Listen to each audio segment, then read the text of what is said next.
Wizards is rapidly falling further and further into greed, and it's both angry and just sad to watch. For those of you unaware, Wizards of the Coast was about to release this new product today called Magic 30, where you would get a bunch of previously unavailable cards, but they were now reprinted in booster packs for $250 per pack. But of course, you couldn't buy them as individual packs. You had to buy them directly from Wizards, and you could only buy them in one box of 4 packs, which means you would have to pay a minimum of $1,000 for 4 packs of cards. These cards, of course, being reprints of the reserve list. But they're not actually reprints because Wizards isn't allowed to do that. So to get around printing the reserve list cards, they made special backs on them and also made mention that these cannot be used in tournament play. So effectively,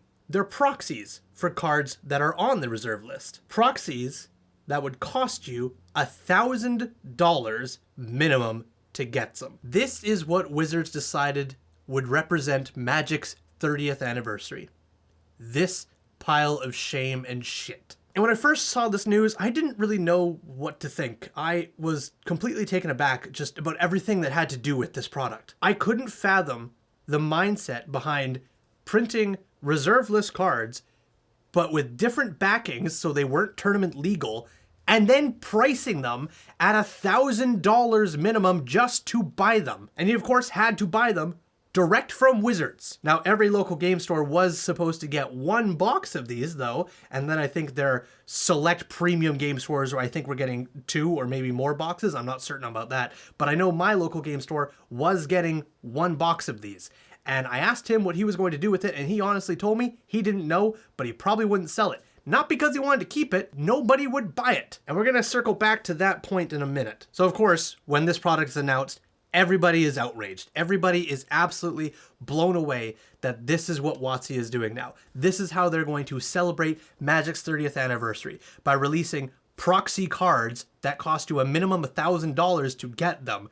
It was absolutely mind-blowing, and everybody in the community was effectively against this right from the get-go. And I didn't talk about it then because I didn't think it would really evolve beyond that. I initially saw it and I thought that's ridiculous, that's absurd, but at the end of the day, those who want it will buy it and those who don't will not. And it effectively for me fell under the same category as when Wizards of the Coast released The Walking Dead Secret Lair, and they were brand new cards. There was no different versions of them at all, and you could only get them while the Secret Lair was available, and that was that, and then they were gone forever, and you could never get them ever again. Now, of course, Wizards did make alterations of these cards in the regular Magic the Gathering universe, so people could still get these cards, even if you didn't make it to the Secret Lair. So good on them for that. However, the point being is that even though there was so much outcry and disappointment and anger towards the Walking Dead Secret Lair, it still sold out. People still bought it. And at the end of the day, WotC is under the advisement of Hasbro, which is a public company, which means they have shareholders, and the only thing shareholders care about is watching the graph tick up. And the only way the graph ticks up is if the money keeps coming in. So of course everyone gets upset when Mark Rosewater says that The Walking Dead Secret Lair was not a fail because it was the most sold Secret Lair ever and it made Wizards of the Coast tons of money. Because unfortunately that's where we're at with Wizards now. Ever since Hasbro bought them, it doesn't matter about product anymore. It only matters about sales. That is the only metric that matters. So when I saw the 30th anniversary cards, I chalked them up to the same deal as The Walking Dead. They will probably sell out, and Wizards will say it's a huge success, and it doesn't matter how much we rally against them.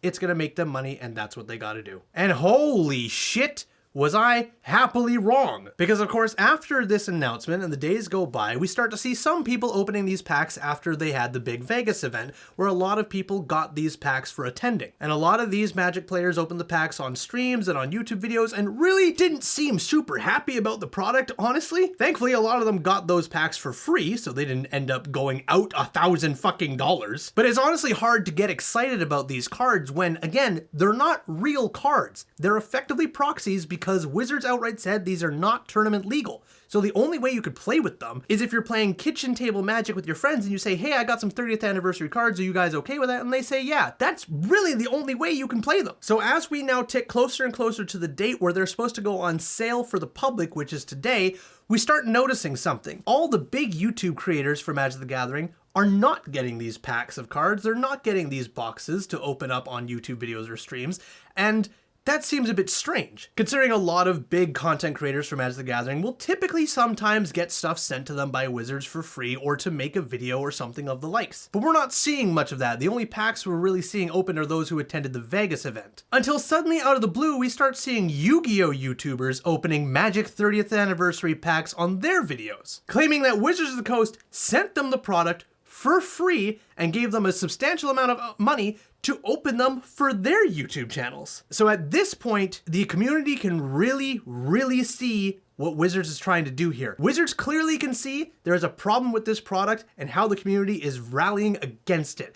And it must be bigger than Secret Lair ever was, because they have now shifted from their own Magic community and have gone over to Yu-Gi-Oh! And went, hey, here's a product, it's worth a ton, it's super awesome, it has these really old cards that have never been reprinted before, we'll send these to you free of cost, and we'll sponsor you with some money to open these on your channel. And of course the Yu-Gi-Oh! Players have no idea what the problem with that is because they play Yu-Gi-Oh! They're not involved in Magic, they have no fucking idea what's going on. So they blindly walk with ignorance into their video creation and upload it, and holy damn, do they get fucking railed in their comment section. And I want to point out, it's not their fault. It is not any of their faults that this happened to them. They had no fucking idea, and honestly, why would they? And one of the bigger YouTube creators saw this outcry on his video, so he deleted it, he removed the sponsorship, and he said he wouldn't do anything like that again, and he was very sorry that that happened. He had no idea. But again, this goes to show that Wizards is aware of this problem,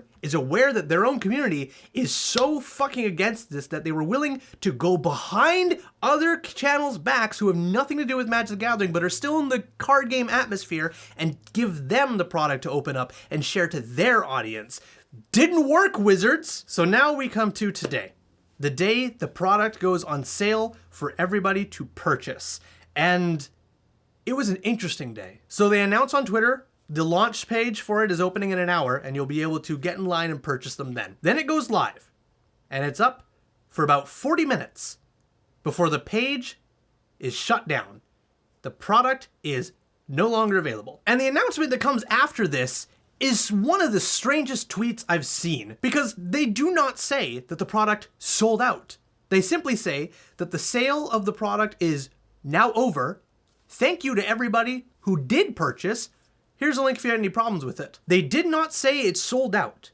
They just said it is no longer available. And for the people who did get in line to try and purchase one of these products, none of them had any issues. There was no queue to line up, there was no problems, there was no downtime. It was very easy to purchase these cards for the people who did end up purchasing them. Which, for those who don't know, is very unlike typical products that Wizards sells. When Wizards will sell a product, like their big fiasco with War of the Spark, if any of you remember that. The queue was enormous, the website was slogging, and everybody who thought they purchased them, apparently most of them didn't even get to purchase them, even though that they did take their money. It was a massive fucking conundrum, and Wizards had to do a lot of fucking safety control around that whole shabacle. But this time, it was smooth sailing for everybody. Those who got in to purchase had no wait time, was able to get through, no problemo. So a lot of people are saying that because of the lack of problems that they had with purchasing the product and with Wizards not outright saying that the product sold out, hoop hip hooray, it's just no longer available. It seems like maybe for once the backlash actually caught up with them. But I want to be clear once again, that is pure speculation. We don't know for certain. So that leads us to where we are now with the end of the day coming up and the sun setting on this whole fucking ordeal.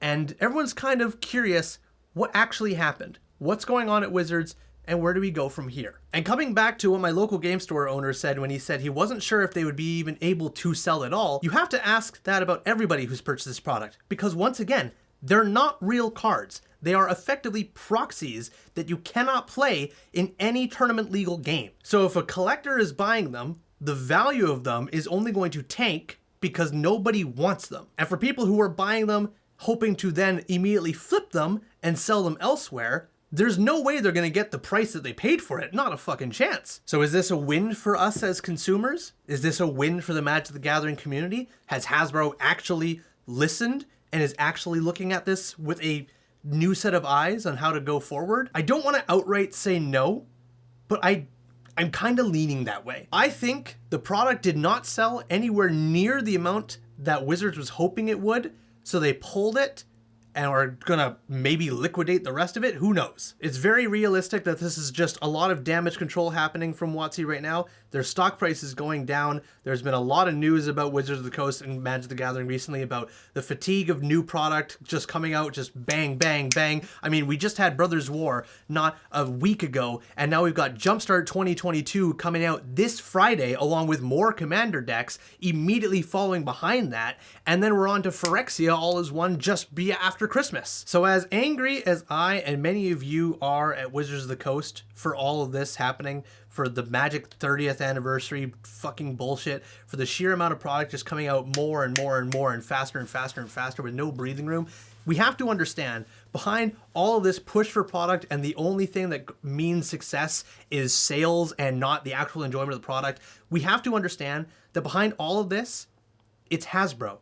Hasbro is a public company with shareholders, and once you become a public company and you have shareholders, the only thing that matters is that you keep the profits going up and you keep the green line ticking up. Because that's what happens when you get an investor. They want to make more than they put money into, and if they aren't doing that, then they pull their investments, they get out of the company, and your company tanks. So Wizards has kind of got a noose around their neck from Hasbro, where they just have to keep that cash rolling in, otherwise the company flounders. And they haven't been doing that for a decent amount, because the stock price has just been dipping recently. I love Magic the Gathering, the game. I love the cards, I love the artwork, I love the people that I meet through it, I love the local game store, and I love everything about it.